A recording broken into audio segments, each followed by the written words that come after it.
সুন্দরগঞ্জে ছাত্রীদের ওপর হামলার প্রতিবাদে শিক্ষক শিক্ষার্থীদের বিক্ষোভ ও মানববন্ধন। গাইবান্ধার সুন্দরগঞ্জে ছাত্রীদের উত্ত্যক্ত করা এবং মোবাইল নম্বর ও ফেসবুক আইডি না দেওয়ায় তাদের উপর হামলার ঘটনায় উত্তাল হয়ে উঠেছে এলাকা।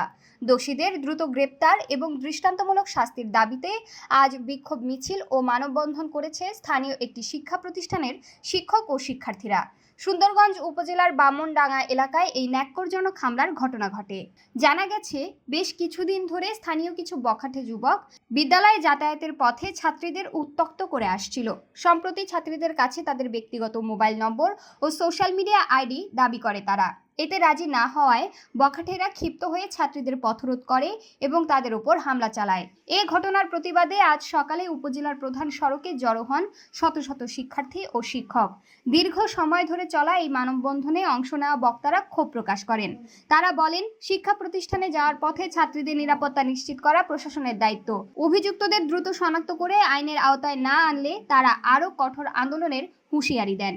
অভিভাবকেরা বলেন, আমরা আমাদের সন্তানদের স্কুলে পাঠিয়ে আতঙ্কে থাকতে চাই না।